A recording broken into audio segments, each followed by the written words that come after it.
I own a small condo in Orlando. I bought it while working for the Mouse, and my friend Ben lived there with me. Ben's a cook and is rarely home. He has a large room that is accessible from outside and attached bathroom that locks to the rest of the house. Well, I got a different job, got engaged to my partner, and moved a few hours away. We kept the condo as a place to stay when we visit the parks. And we agreed with Ben that he could continue living there as long as he paid all the utilities and maintained the place. Our friends use it too. They pay a bit for utilities, are told don't bother Ben, and clean before they leave. Between everyone who uses it, we've gotten stuff donated, so it's now a fully stocked vacation home. My immediate family and I have a bad history, but we mended. They've used the condo 3//4x a year. On Monday, Ben got woken up at 2 a.m. by hammering on the main door. My aunt and uncle, their kids, and their grandkids were all there waiting to be let in. I haven't spoken to these people in years after they decided I was the devil's spawn for being gay. They demanded that the caretaker give them the keys. Ben called me. I told him to give them my number, then shut and lock the door and not let them in. My aunt was insistent that my condo was actually owned by my family. It was the family vacation home. And it was against the law to not let them in. I told her no, it was mine, I own it and I let friends and family use it, but I choose who stays there. There was a lot of back and forth and some petty name calling. She said they were here for a week, where were they supposed to go, and I said I don't care. Meanwhile, my partner reported that Ben texted them saying my uncle was attempting to kick in the door. I said tell him to call the police. She hung up on me and Ben said they left. In the morning, I got a phone call from my mom trying to convince me to let them stay. We had an argument during which she admitted that she didn't tell people that I owned the property, because she didn't want the rest of our family to know they were in contact with me again. I told her if that's how she wants our relationship to be, then she's no longer welcome. I checked in with Ben and he's okay. Today my aunt sent several texts asking to stay at the house because they hadn't accounted having to pay for a hotel, and they had planned to just buy groceries and use the kitchen. I told her no. She said they were about to be out on the street with their luggage. She called me cruel and heartless and that I was ruining Disney for the kids. That made me hesitate, probably because I worked for the Mouse. I know that particular family line has very little money. Yet I find it hard to believe someone would plan a whole vacation without accounting extra funds for it. But the kids are really young. I'm so furious over the homophobia that it feels like a point of pride to deny them access. I and my fiancé have been together since our sophomore year of college, so around 5 years now. My mom had an affair with a coworker when I was 16, leading to my parents' divorce. She has been single ever since, going on dates but no serious relationships. I have a good relationship with my dad and his new wife. Sadly, my fiancé's mom passed 2 years ago due to cancer and his dad has been single since. My fiancé proposed last year, but our wedding was delayed due to COVID. Our families had never met up to this point because his family lives in South Carolina, whereas we're in North Carolina, where we went to college, around a 3 hours drive away from his dad. 3 months ago, in January 2021, we decided that it was time to have our families meet for the first time to discuss our upcoming wedding in June 2021. Held in our backyard, COVID appropriate, immediate family only. My dad and his wife, my fiancé's dad, and my mom all met at our place to meet and discuss the wedding. This went well, albeit there was some tension between my mom and my dad. This morning, out of the blue, my mom called me and announced that she had eloped. I was shocked as she had not been dating anyone to my knowledge. Upon questioning, it turns out that she and my fiancé's dad had been dating in secret since that meeting in January and had married in secret yesterday, making my fiancé my stepbrother. I want to throw up just thinking about this. She said that I should now cancel my wedding because it would be inappropriate to marry my stepbrother. I'm absolutely horrified. I shouted at my mom, saying she just loves ruining my life, and called her selfish. First she cheated on my dad, and now she went and married my fiancé's dad, knowing full well I was about to marry my fiancé. My mom then said I was still young and I'd have the chance to meet someone new, but she's old and has to take every opportunity she's got, and so I was an ungrateful /*tch for not approving of her marriage. She then accused me of wanting her to die alone. I don't think I'm the asshole. But I just wanted to make sure because ultimately I don't want her to have to be alone, even though I think she did that to herself by hurting my dad.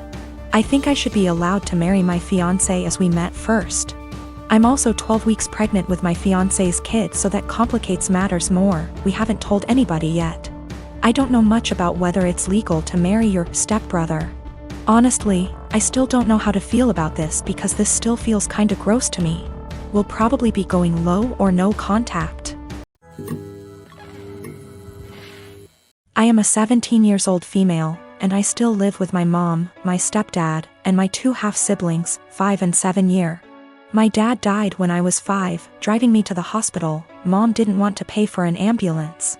He died in the crash and my leg and spine got busted up in a way that has left me needing a cane pretty much ever since. My stepdad's always been a little distant with me. He likes to make jokes about how I'm an early blooming black widow. I think he gets that from my mom, who blames me for my dad's death. I do too, it is my fault after all, so I don't push back on it. Anyway, the point is that with the current situation, my parents are always looking for ways to get my half-siblings active and doing things without leaving the house, and have recently settled on scavenger hunts. I have no problem with this, honestly.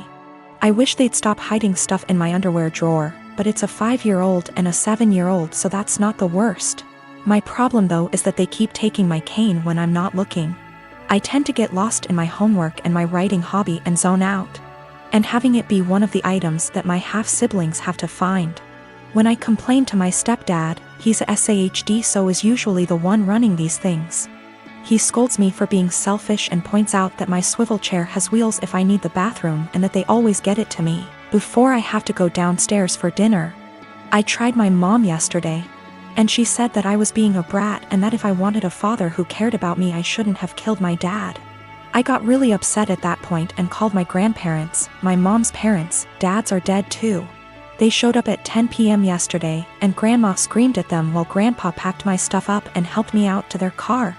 My mom's been blowing up my phone and email, calling me all sorts of names and accusing me of turning her family against her and trying to get her in legal trouble, since minors can't move out. And I can't help but think that maybe she's. Back in November 2018, I was arrested at work in front of my boss and coworkers. It was the most humiliating thing I've ever experienced. I later learned at the police station that I was being charged with multiple felonies. This came as a huge surprise. Luckily, I was able to keep my wits and lawyer up instead of speaking with the detective. For $13,000, which completely wiped my savings, I was able to retain a criminal defense attorney. However, it cost me everything, and I was unable to pay my bond. This resulted in me staying in jail for a total of 54 days. At a status hearing, my attorney presented video evidence of me gassing up my car 3 hours away from where the crimes took place, and I ended up having all my charges dismissed. When I finally got out, I learned that I had lost my job, was in the process of being evicted, and my son was in the state's care. His mother is a heroin addict, and I haven't spoken to my own parents in nearly 15 years. They wouldn't let him go to my girlfriend because they didn't consider her family. Since my release, I've learned that I can't sue the police, and no one gives a shit that I was locked up for 54 days because the detective did poor investigation work. I've gone to the local press about this and was told that what happened to me happens quite a bit. They took down my info but never followed up. So what I did was create a website sharing my story. I also uploaded the police report and some other documents from the discovery. Literally, the only reason why I was arrested was because an eyewitness said they saw me. If the detective had done his job, he could have verified that I wasn't even in town on the day the crimes took place. This is what pisses me off the most. My life was ruined because of a lazy employee. My website is now ranked number 2 on the first page of search results when you type in my town's name. I live in a touristy town, and we attract a lot of visitors over the summer. My web traffic has more than quadrupled, and apparently it's gotten someone high up's attention. I received a cease and desist letter recently, which I showed to my attorney. He said sharing my experience online isn't illegal and that everything I had stated was a fact or my own opinion, protecting me from a defamation lawsuit. Yesterday I received a visit from 2 officers and the detective who had arrested me. He apologized, stating mistakes can happen. They then talked to me about my website and asked if I could remove it. I said I would delete it on the condition that the detective leave his job and never do police work again. Suffice to say that isn't happening. After the visit I received, I'm more pissed off that the only reason the detective apologized to me was to get me to take down my website. I don't plan to, and the only one supporting this is my girlfriend. My friends think I'm being spiteful and have suggested that I just delete it.